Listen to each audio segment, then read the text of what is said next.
আসসালামু আলাইকুম। আজকে আমি আপনাদের সাথে একটি নতুন রেসিপি শেয়ার করব। মাছের মাথা দিয়ে করলার এই নতুন রেসিপিটা খেতে অনেক মজার হবে।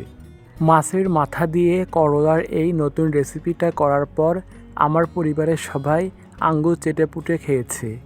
সবাই বলল যে এরকম রেসিপি কখনো খাওয়া হয় নাই। তাই চলুন কথা না বাড়িয়ে আমরা এই মজার করলা রেসিপিটি শুরু করি।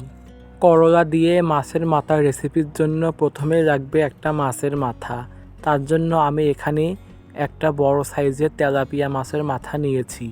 যে কোনো মাছের মাথা দিয়ে এই রেসিপিটা করা যাবে। আমি মাছের মাথাটা পরিষ্কার করে ধুয়ে নিয়েছি। আর আমি এখানে 3টা বড় সাইজের করলা নিয়েছি। করলাগুলো আমি একটু মোটা মোটা করে কেটে নিয়েছি। দেখতেই পারছেন যে আমি কিভাবে করলাগুলো কেটে নিয়েছি। সাথে আমি করলার অর্ধেক পরিমাণ আলু নিয়েছি। আপনারা যতটুকু পরিমাণ করলা নেবেন তার অর্ধেক পরিমাণ আলু নিয়ে নেবেন। আলুগুলো আমি একটু মোটা করে কেটে নিয়েছি। করলা আর আলুগুলো আমি ভালোভাবে পরিষ্কার করে ধুয়ে নিয়েছি। আর আমি এখানে নিয়েছি হাফ কাপের একটু কম পরিমাণে পেঁয়াজ কুচি আর কয়েকটা কাঁচামরিচ ফালি নিয়েছি। এবার আমি প্রথমে মাছের মাথাটা কষিয়ে নিব। তার জন্য চুলায় কড়াই বসিয়ে দিয়ে কড়াইয়ে 4 টেবিল চামচের মতো সয়াবিন তেল দিয়ে দিলাম। এইবার দিয়ে দিলাম পেঁয়াজ কুচি। আমি যে পেঁয়াজগুলো কুচিয়ে নিয়েছিলাম সেখান থেকে অল্প পরিমাণে পেঁয়াজ কুচি দিয়ে দিলাম। পেঁয়াজ কুচিগুলো কিছুক্ষণ নেড়ে আমি বাটা মশলা দিয়ে দিব। দিয়ে দিলাম 1 চা চামচ জিরা বাটা, 1 চা চামচ ধনিয়া বাটা, 1 চা চামচ সরিষা বাটা, 1 চা চামচ কাঁচামরিচ বাটা। তারপর আমি দিয়ে দিব 2 চা চামচ লবণ। লবণ দেওয়ার পর দিয়ে দিব 1 চা চামচ হলুদের গুঁড়া। এবার মশলাগুলো কিছুক্ষণের জন্য নেড়ে নিব। মশলাগুলো অল্প কিছুক্ষণ নেড়ে নেওয়ার পর মশলাগুলো ভালোভাবে কষানোর জন্য অল্প পরিমাণে পানি দিয়ে দিলাম। এবার অল্প পরিমাণে পানি দিয়ে মশলাগুলো ভালোভাবে কষিয়ে নিব। দেখতেই পারছেন যে আমার মশলাগুলো কেমন কষানো হয়েছে। যখন দেখবেন যে মশলা থেকে তেল ছেড়ে দিয়েছে তখন বুঝবেন যে মশলাগুলো ভালোভাবে কষানো হয়েছে। এবার আমি কষানো মশলার মধ্যে আগে থেকে পরিষ্কার করে নেওয়া মাছের মাথাটা দিয়ে দিলাম। মাছের মাথাটা মশলার মধ্যে দিয়ে কিছুক্ষণ নেড়ে নেওয়ার পর আমি 1 কাপের মতো পানি দিয়ে দিলাম। মাছের মাথাটা পানির সাথে কিছুক্ষণ নেড়ে নেওয়ার পর এবার ঢাকনা দিয়ে ঢেকে দেব। এই পর্যায়ে চুলার আঁচটা মিডিয়াম আঁচে রেখে মাছের মাথাটা ভালোভাবে সিদ্ধ করে নিব। ঢাকনা দিয়ে ঢেকে 6 থেকে 7 মিনিটের মতো রেখে আমি মাছের মাথাটা ভালোভাবে সিদ্ধ করে নিয়েছি। এবার আমি মাছের মাথাটা একদম ভেঙে চুরে ঝুরঝুরে করে নিব। দেখুন আমি মাছের মাথাটা কেমন ঝুরঝুরে করে নিয়েছি। ঠিক এরকম করে মাছের মাথাটা ঝুরঝুরে করে নিতে হবে। মাছের মাথাটা এমন ঝুরঝুরে হওয়ার পর এই পর্যায়ে আমি আগে থেকে কেটে রাখা করলা আর আলুগুলো দিয়ে দিলাম। তারপর আমি কাঁচামরিচ ফালি আর পেঁয়াজ কুচিগুলো দিয়ে দিলাম। এইবার আমি মাছের মাথার সাথে করলা আর আলুগুলো একদম ভালোভাবে কিছুক্ষণের জন্য নেড়ে নিব।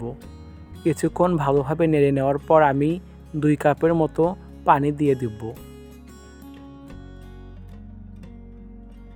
এ পর্যায়ে পানির সাথে সবগুলো উপকরণ ভালোভাবে নেড়ে নিব। ভালোভাবে কিছুক্ষণ নেড়ে নেওয়ার পর আবারও করলা আর আলুগুলো ভালোভাবে রান্না করার জন্য ঢাকনা দিয়ে ঢেকে দিব। এ পর্যায়েও চুলার আঁচটা মিডিয়াম আঁচে রাখতে হবে। মিডিয়াম আঁচে রেখে 10 থেকে 15 মিনিটের মতো রেখে আমি করলা তরকারিগুলো ভালোভাবে রান্না করে নেব। ঢাকনা দিয়ে ঢেকে দেওয়ার পর মাঝে মাঝে 2 থেকে 3 বারের মতো ঢাকনাটি উঠিয়ে করলা তরকারিগুলো একটু নেড়ে দিতে হবে।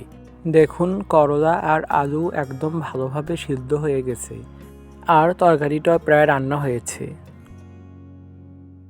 এইবার করলার এই তরকারিটা নামানোর 2 থেকে 3 মিনিট আগে আমি দিয়ে দিব হাফ চা চামচ ভাজা জিরার গুঁড়া, হাফ চা চামচ ভাজা ধনিয়ার গুঁড়া।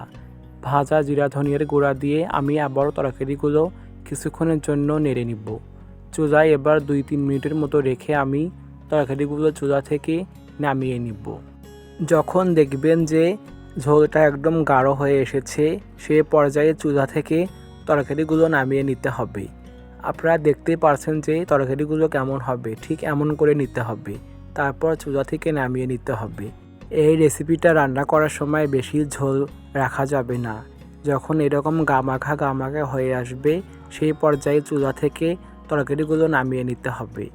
এখন তো গরমের সিজন চলছে, আর এই গরমের সিজনে এভাবে মাছের মাথা দিয়ে করলার এই নতুন রেসিপিটা করে দেখবেন। গরম ভাতে খেতে অনেক মজার হবে। আশা করি আজকের এই করলা দিয়ে মাছের মাথার রেসিপিটা আপনাদের অনেক ভালো লেগেছে।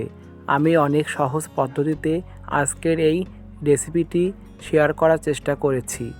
আজকের এই রেসিপিটি ভালো লেগে থাকলে একটি লাইক, কমেন্ট আর শেয়ার করে দিবেন, যাতে আপনার মতো অনেকে এই রেসিপিটা ফলো করে বাসায় তৈরি করে খেতে পারে।